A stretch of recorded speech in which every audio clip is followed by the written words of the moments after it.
Hi, I'm Tiffany-Boyd, and as a part of my honors contract, I was asked to do this oral presentation. I want you to imagine for a minute living in a time where everyone around you who did not look like you could read, could write, could know their birthdays, their ages, but you could not. Everyone that looked like you could not learn those things. They were not privy to those things. Now I want you to imagine at the same time happening upon a conversation that was about you, but you were not a part of it. A conversation where someone was telling someone else, hey, if she knew how to read, if he knew how to read, he would be just as free as we were. He would be able to dream and to do and to think whatever he wanted to do. What would you do? Well, this really happened. This happened in the life of Frederick Augustus Washington Bailey. We now know him as Frederick Douglass. At the age of around 6 years old, and I say around 6 because at that time it was not lawful for Douglass to know his age, nor any of the other little slave children, any slave period. They could not ask about their age, their birthdays. They needed to only do what they were told, and they needed to only know little.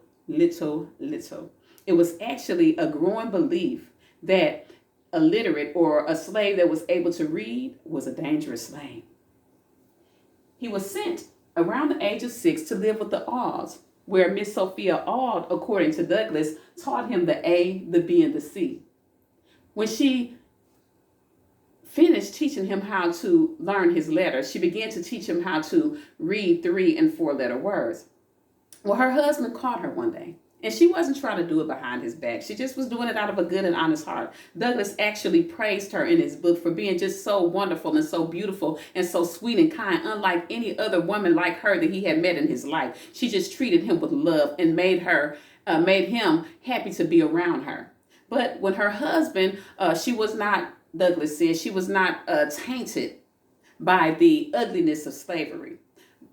Her husband, seeing her teach him, nevertheless, rebuked her, and he told her that she must stop it at once, because if she continued to teach him how to read, he would be no good as a slave.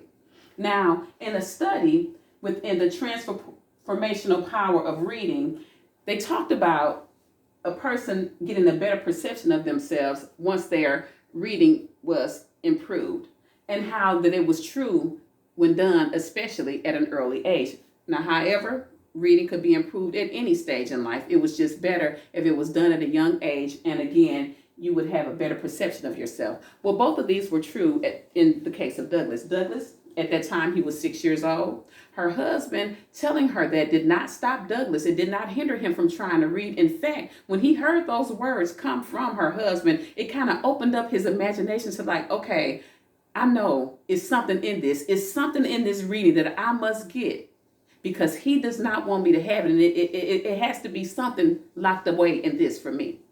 He began to take his bread from the house. He says in the narrative of the slave of Douglass, of Frederick Douglass, his autobiography, he talks about how he would get his bread and how he would take it and share it with the children in the neighborhood and get many lessons from them, just little lessons here and there when he could. So in essence, Douglass taught himself to read, nevertheless. He saw himself as a slave in his reading, and he was not content to remain like that. So again, he did get a better perception of himself. He knew that there was better for him. Even though he was in a bad situation, in a bad place, he determined better for himself. A book that he had received that he called a precious gift was The Columbian Orator. In that book, there were speeches by Thomas Sheridan that he read over and over again. These speeches, he didn't know it at that time, would open up his ability to be able to orate himself, to be able to speak the lectures that he would someday speak all over the world, that he would be able to write.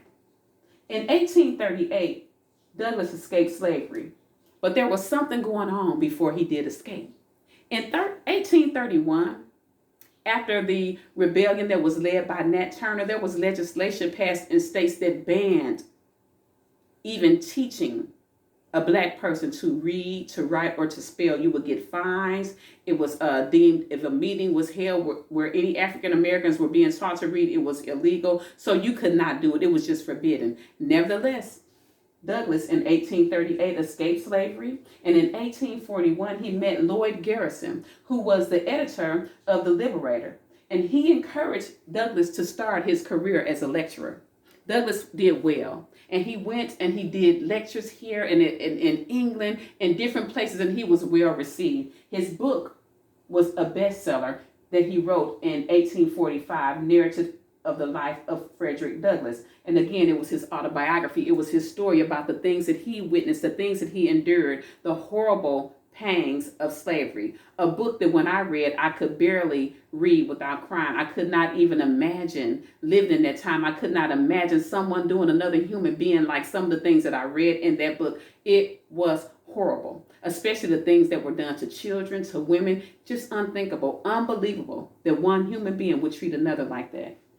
In 1846, Douglass met two Quakers in England as he was there doing a lecture. Those two Quakers ended up giving him the money to purchase his freedom. So now he was a force to be reckoned with because he could legally do whatever it was that he needed to do. He could legally, in the United States, he didn't deal with that, the racism that was dealt with here over in England, he wrote of in his book. In Britain, he launched the North Star after he bought his freedom, which is an anti-slavery newspaper. He also led efforts to allow black men to enlist in the army after the Civil War had begun, and it was successful. He led the campaign for black suffrage, which led to the passage of the 15th Amendment, which allowed for people to be able to vote in spite of their race, in spite of their color, in spite of their religion. He held several government offices. All of this he did because he unlocked the key, a key that he was not supposed to be able to turn in the first place. The key to life, the key to freedom, the key to imagination, the key to voice, the key to reaching others, the key to being eloquent as a speaker, and the key to effectiveness in helping others. Again, the thing that was forbidden him was the thing that he went after. And the thing that he went after was the thing that in essence caused him to live a life that we now know as the life of Frederick Douglass. Someone who went on to do many great things, not just for himself, but for others. And all of this power that he was able to claim was wrapped up in the power of reading. Thank you.